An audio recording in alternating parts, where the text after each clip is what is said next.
I always thought these summoning stories were a bunch of nonsense. When the people at school started talking about Bloody Mary, I just laughed. They said that if you stayed in a dark bathroom with just a candle lit and repeated her name 13 times in front of a mirror, she would appear to scratch you or even kill you. The idea seemed so absurd to me that I didn't take it seriously. But since everyone kept talking about it, I started to get curious. One day, after hearing more and more people tell different versions of the legend, I decided I was going to try it. I don't know, maybe just to prove that it was all made up. I took advantage of the fact that I was spending the night at my cousin Arthur's house, who was just as skeptical as I was. When I told him about the idea, he was a bit reluctant but ended up agreeing. We set up the scenario in his bathroom, a candle on the floor, the lights off, and the door locked tight so no one could come in and scare us on purpose.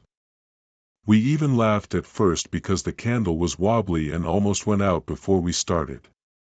With everything ready, we stood in front of the mirror and agreed that I would be the only one to say her name, while he held the candle.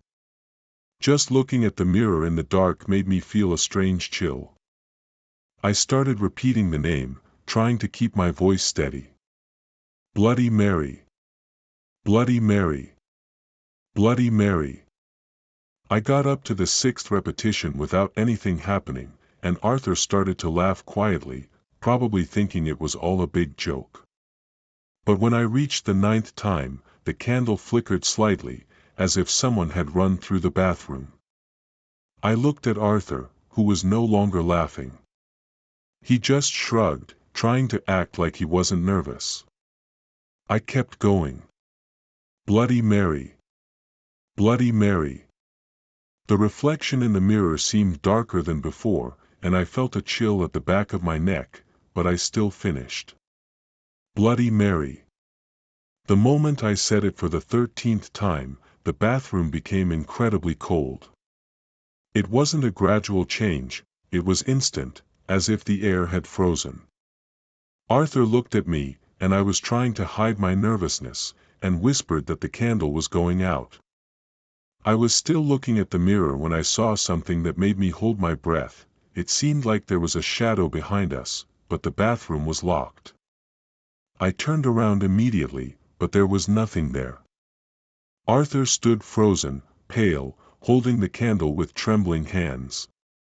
Before I could say anything, the mirror made a loud crack, as if it had shattered from the inside. Arthur noticed too and started cursing softly, saying that something wasn't right.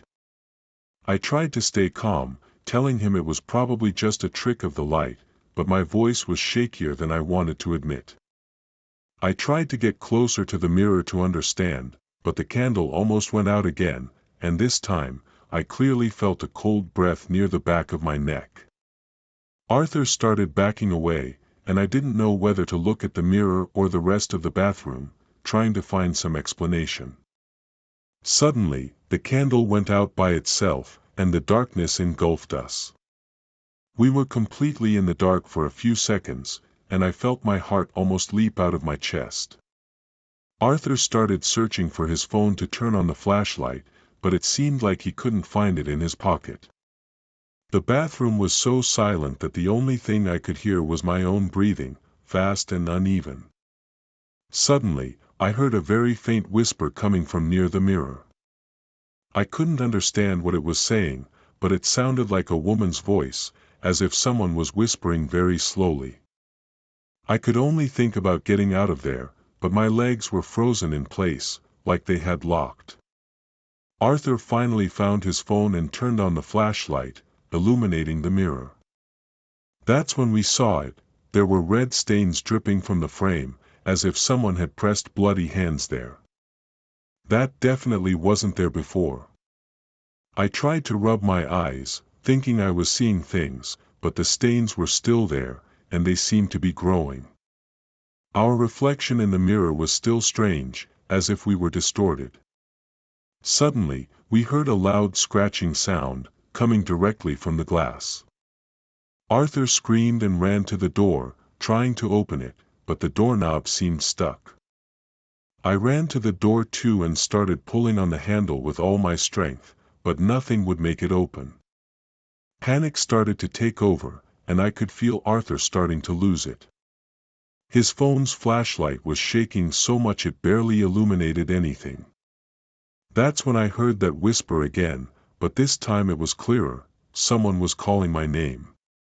I slowly turned toward the mirror and saw that the image was completely distorted now.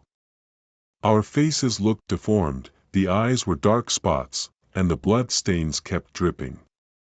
Suddenly, a hand marked with red appeared on the surface, pressing against the glass from the inside. I felt my legs go weak and started shouting at Arthur to keep trying to open the door. The hand on the mirror moved slowly, as if someone was trying to get out of it. Arthur started kicking the door while I kept staring at that horrifying figure, which seemed to be looking back at me with a dark smile that wasn't mine.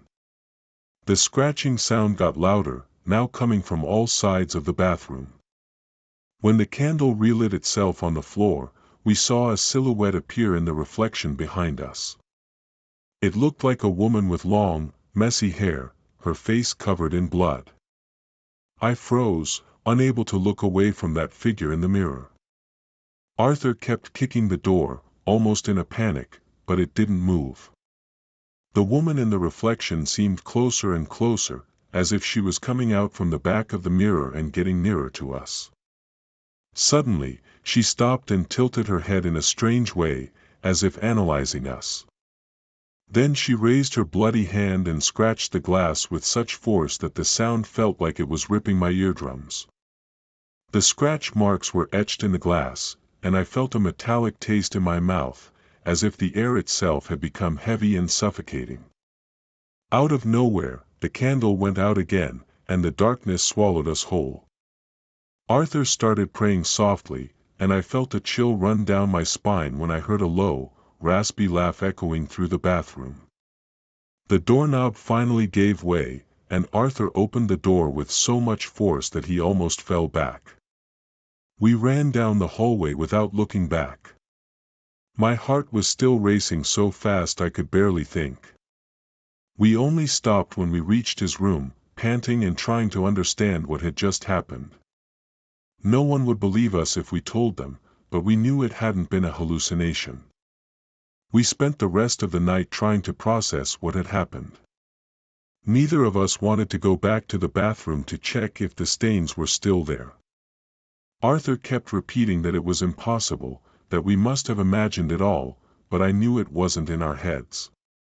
I could still feel that strange sensation on the back of my neck, like I was being watched.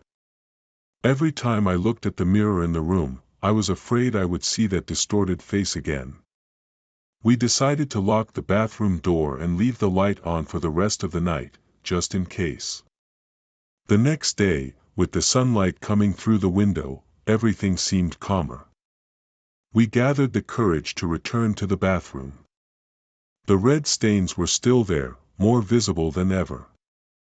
When we looked closely at the mirror, it was completely fogged up, and it seemed like the figure was clearer than before. We stood in silence for a few minutes, trying to figure out what to do. We decided to clean the mirror and forget what had happened. After that, Arthur never mentioned the topic again. I avoided bringing it up too, but that fear of mirrors never left. A few weeks later, we tried to get back to our normal routine, but something inside me had changed. Every time I got near a mirror, I felt a chill, as if that moment was still trapped inside me. I never told anyone what happened. Arthur never mentioned it again either. But the strangest thing is that, even after all this time, I still have nightmares about that distorted reflection. And what's even more unsettling is that, sometimes, when I quickly glance at a mirror, I swear I see the silhouette of that woman. She doesn't make any noise anymore, she doesn't scratch the glass, but I feel like she's still there, watching me, waiting. I never wanted to mess with this kind of thing again, but still, I always wonder if what happened was a coincidence or if we really summoned something. Sometimes, in moments of silence, I catch myself hearing a faint whisper and recognize the feeling of being called. I never went into that bathroom alone again, and Arthur, well, he moved out of his house shortly after. I don't know what happened to him, but since that day, he's never been the same. I know that Bloody Mary hasn't gone away, and I learned the hard way that there are things you shouldn't summon, no matter how much you doubt them.